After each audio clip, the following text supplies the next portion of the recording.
வணக்கம் தமிழ் வெற்றிலை சமையலுக்குள்ள போலாம் வாங்க. நம்மளோட சேனலை நீங்க ஃபர்ஸ்ட் டைமா பார்க்கறீங்க அப்படினா Subscribe பண்ணுங்க. பெல் ஐகானை கிளிக் பண்ணுங்க. ஆல் பட்டனையும் செலக்ட் பண்ணி விட்டுருங்க फ्रेंड्स. அப்பதான் நான் தினம் போடுற வீடியோ உங்களுக்கு நோட்டிஃபிகேஷன்ல வரும். வாங்க வீடியோக்குள்ள போலாம். இன்னைக்கு வந்து நம்ம fish chilli பார்க்க போறோம். fish வந்து நல்லா கழுவி சுத்தம் பண்ணி இருக்கு. அதுல வந்து 1 ஸ்பூன் அரிசி மாவு, 2 ஸ்பூன் சோள மாவு சேர்த்துக்கோங்க.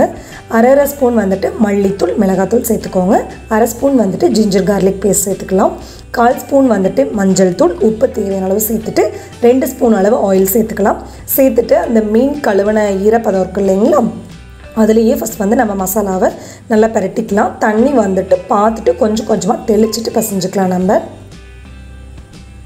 இப்போ அதை நல்லா பரட்டியாச்சு. தண்ணி கொஞ்சம் பத்தலை, ஸோ லைட்டாக கையில் தெளித்து விட்டு பசைஞ்சுக்கோங்க. எல்லா பக்கம் ஈவனாக கலந்ததுக்கப்புறமா ஆஃப் மூடி லெமன் மேலால் புழிஞ்சிக்கோங்க. புழிஞ்சிட்டு இது வந்துட்டு 15லேருந்து 20 நிமிஷம் போல் அப்படியே நல்லா ஊறட்டும்.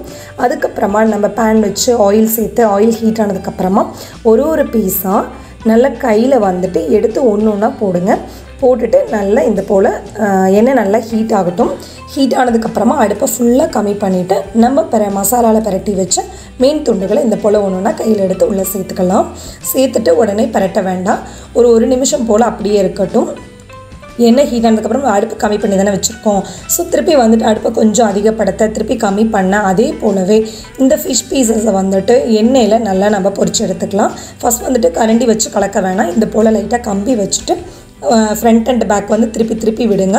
நல்லா கிறிஸ்பி ஆனதுக்கப்புறமா கரண்டி வச்சுட்டு எண்ணெயெல்லாம் வடிச்சிட்டு நம்ம வேறு ஒரு பிளேட்டில் மாற்றிக்கலாம். அவ்வளோதான், இந்த பேட்ச் வந்து ரெடி ஆகிடுச்சு.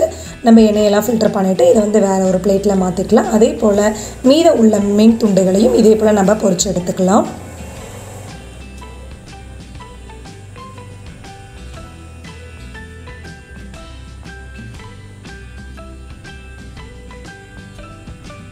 அவ்வளோதான், எல்லாம் பொரிச்சு எடுத்ததுக்கப்புறமா ஃபைனலாக வந்துட்டு ஒரு கொத்து கருவேப்பிலையை இந்த போல் அடுப்பு ஆஃப் பண்ணதுக்கப்புறமா நீங்கள் இந்த எண்ணெய் ஹீட்லேயே வந்துட்டு இந்த கருவேப்பிலையை லைட்டாக பொரிச்சு எடுத்துக்கலாம்.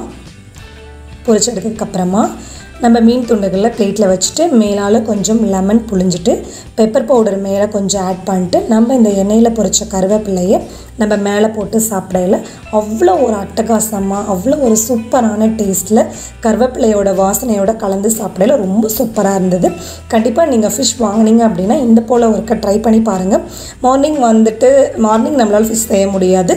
மதியம் வந்து குழம்பு செஞ்சதுக்கப்புறமா ஈவினிங் வந்துட்டு இந்த போல் ஃபிஷ் சில்லி வந்து நம்ம ட்ரை பண்ணோம் அப்படின்னா ரொம்ப சூப்பராக இருக்கும். குழந்தைங்களும் விரும்பி சாப்பிடுவாங்க. ஸோ ஈஸியான இந்த ரெசிபியை கண்டிப்பாக ட்ரை பண்ணுங்கள், மிஸ் பண்ணிடாதீங்க. நம்மளோட சேனலுக்கு சப்ஸ்கிரைப் பண்ணுங்கள். அப்போ தான் நாளைக்கு நான் போடுற வீடியோ உங்களுக்கு நோட்டிஃபிகேஷனில் வரும். தேங்க்யூ.